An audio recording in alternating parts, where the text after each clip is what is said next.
Welcome, ladies and gentlemen, to World of Wrestling. And if you're not subscribed to the channel, folks, subscribe now. Forever hold your peace.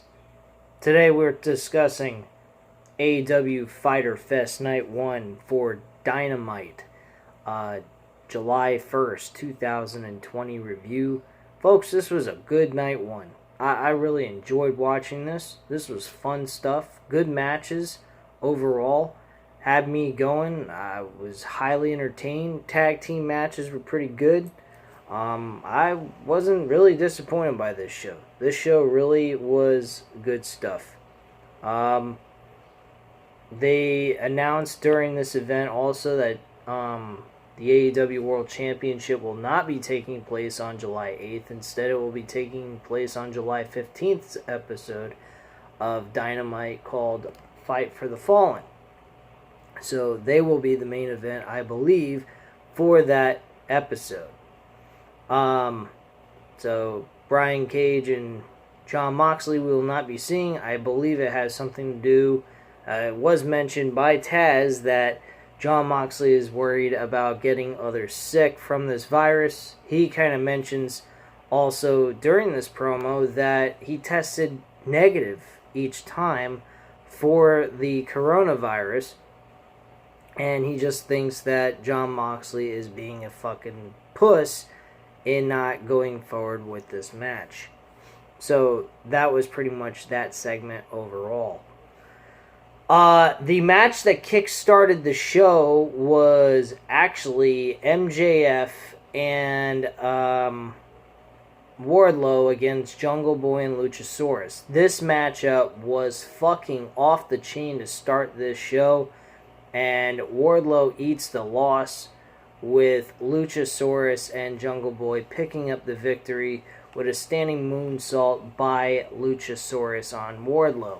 Now, MJF accidentally hit Wardlow in the eye with the ring on his finger when he was trying to punch Luchasaurus in the face, I believe it was. Give me 1 second to see if that was the case. Yes, it was. He was trying to... Wardlow was actually holding Luchasaurus. Luchasaurus dodged it, and then Luchasaurus kicked... or shoves MJF, and he does end up punching Wardlow in the face with it, knocking, and then Wardlow falling out of the ring, and, or not Wardlow, MJF is sent to the floor actually, and Luchasaurus connects with a standing moonsault. Now, I didn't particularly think the ending was a solid ending, but the way the match flowed and everything and the rhythm of the match and pace was outstanding. Absolutely loved it. Thought it was a great matchup just to kickstart this show. Lance Archer and Joey Janela apparently were brawling a bit on the outside of the ring. This was to hype up their match for Night 2 for next week on July 8th's episode. So that should be pretty interesting. I hope they make Joey Janela look pretty good, despite the fact he's going to lose. I wouldn't have Lance Archer lose to Joey Janela. I mean, he's not exactly what you call top-ranked contender in anything right now. But he's somebody that you might want to consider pushing at some point into a major program. Because I think he's got the talent to really stand out. I do like the way he wrestles, and he's very good in hardcore matches. So, I mean, at the end of the day, they could always bring some hardcore wrestling back into the program, because they've been away from it for a while. I mean, they've stayed away from hardcore matches, which I give them kudos for, because for quite a while in the beginning of their, the beginning stages of their company, they really were just, like, doing a lot of hardcore wrestling. It felt more like I was watching ECW, which is not anything, I don't have anything against ECW. I just would think that they would want to try to be more of a legit wrestling company where you can actually wrestle and display that craft in the middle of the ring. But there's nothing wrong with a good old hardcore wrestling match to really entertain an audience and display how much pain you can actually go through in a match and still pull out whatever it is to get through the entire matchup and finish. So I think that's fantastic stuff if they were to go back to do here and there a few hardcore wrestling matches. I'd be alright with that. But not every single week or something like that, if you get what I mean. Now, Hikaru Ashita defended her women's championship against Penelope Ford. Penelope Ford. This match was good as well. I actually was very surprised on how well Penelope Ford did in this match. She didn't do too bad compared to what she did, I think, a week or two ago in a tag team matchup. She was pretty shitty in that match. I didn't particularly care for her that much. But in this matchup, she did a good job with Shida, and Shida gets the victory. I thought it was a very solid, good matchup, actually. Probably one of the best women's match I've seen on AEW at all. I mean, there's been a few other good ones through their time of existence, but this one jumped over whatever was the better match in their women's division. Cody versus Jake Hager for the AEW TNT Championship. Good matchup. Solid way to end this. This was fucking unbelievable. I would not be surprised if we see Jake Hager getting another shot for the AEW TNT Championship against Cody. This match was very close. Either one of these guys could have won this matchup. And Jake Hager actually had him in a submission hold, which looked like he was going to make him pass out and get the title.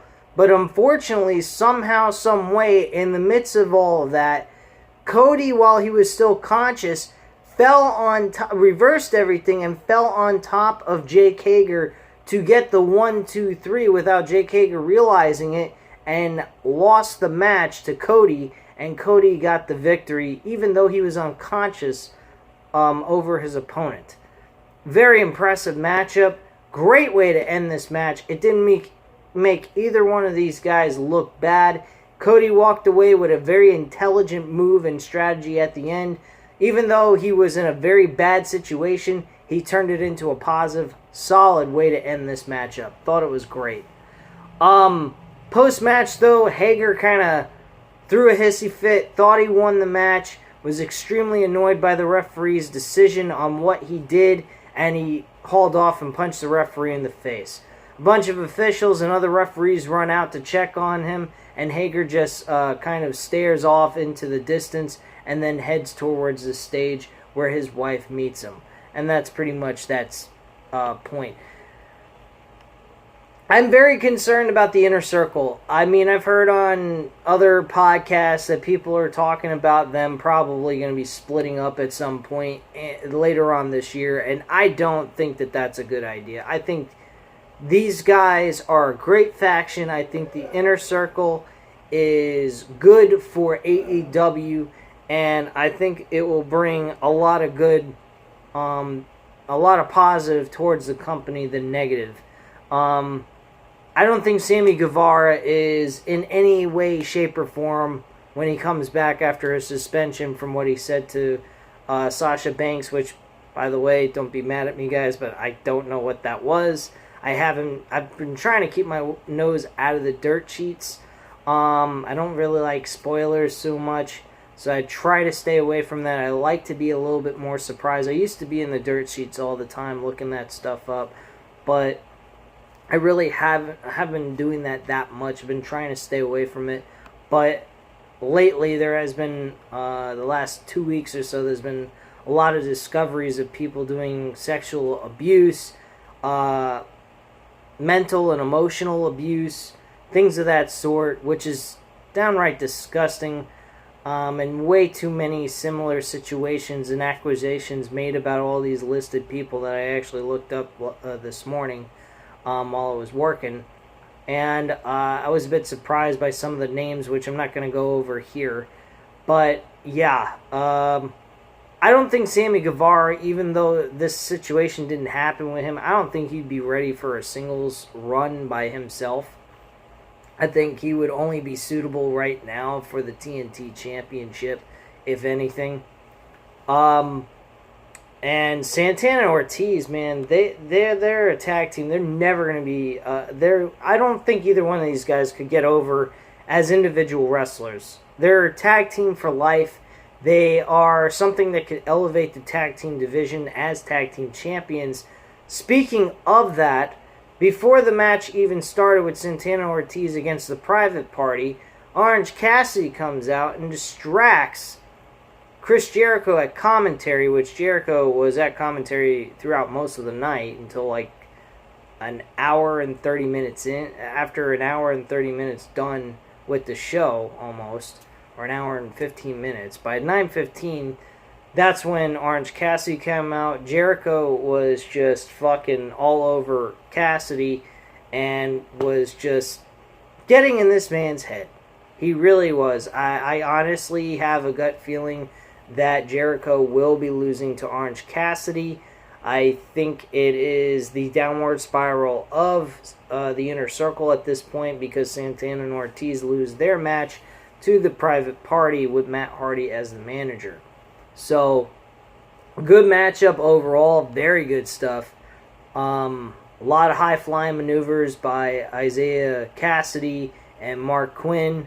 They both did a fantastic job here. Santana Ortiz, there's nothing to be said about those guys. They are a very good tag team. They've always produced good matchups.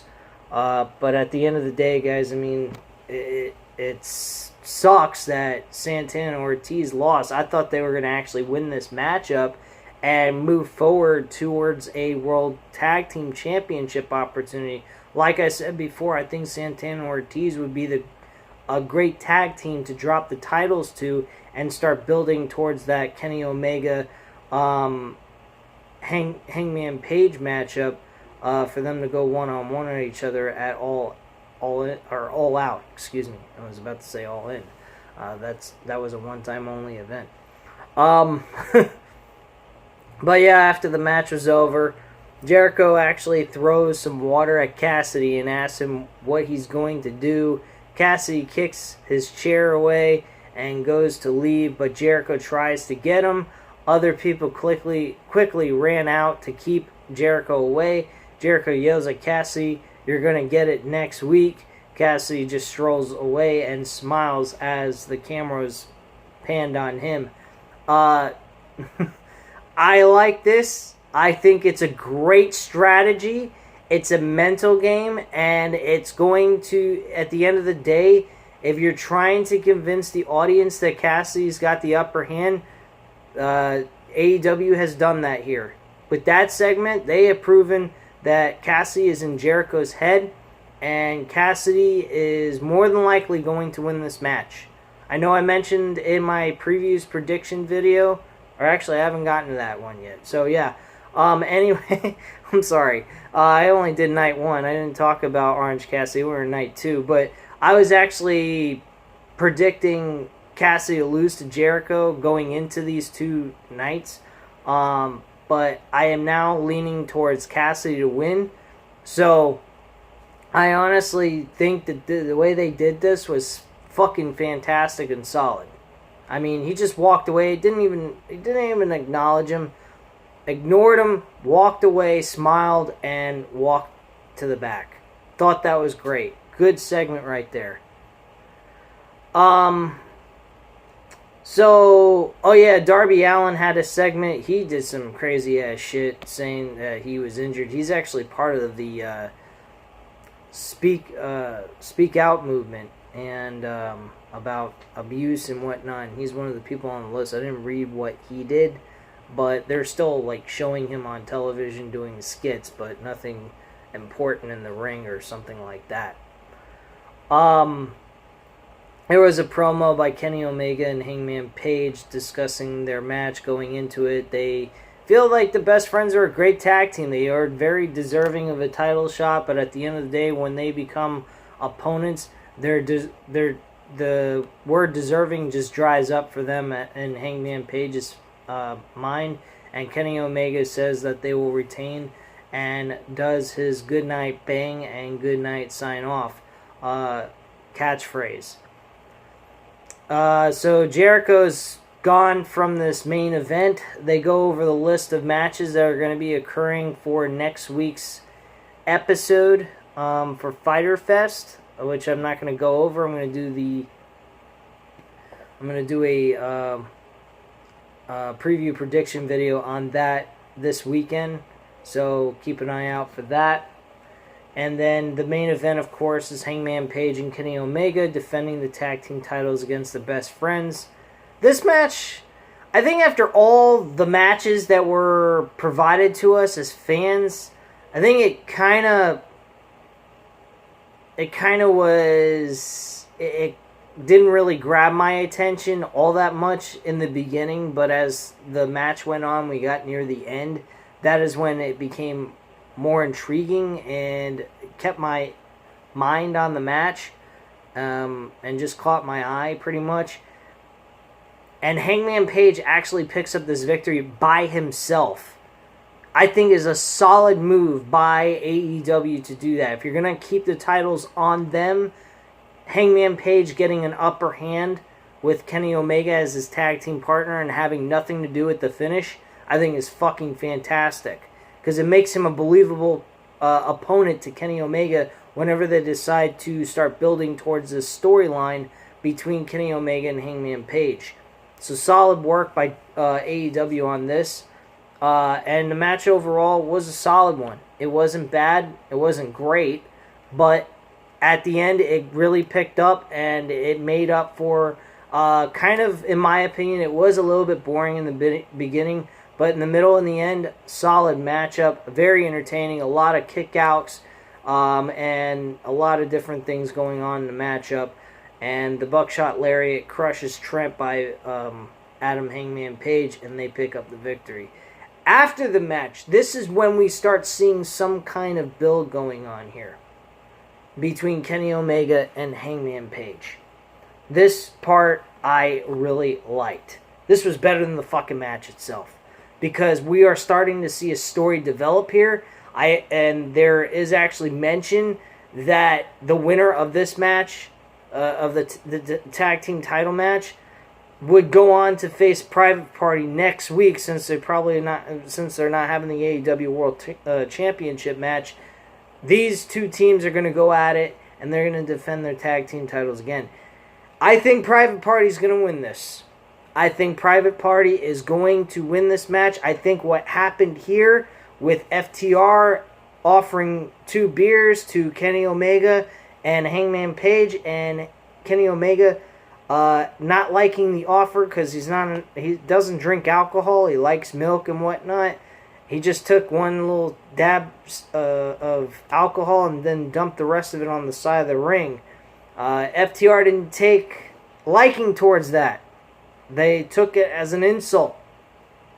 Hangman Page was getting a little frustrated with Kenny Omega for doing that. He thought it was very disrespectful. He thought what they were doing was a very nice gesture, and it's just that Kenny Omega is not a drinker. He doesn't like drinking alcohol. I mean, I don't know why. I like to drink beer here and there just to get a load off and have a good time and enjoy myself. I do have a good time when I'm slightly drunk and whatnot. I don't like getting super drunk. Then I feel like I want to puke. But quite frankly, I like a little bit of a buzz just to feel a little bit more loose and whatnot, have a little bit of fun here and there once in a blue moon. But I mean, this was definitely a good build. This was a sign that this could lead to next week where they start to disintegrate and no longer are a tag team anymore and build towards them becoming enemies.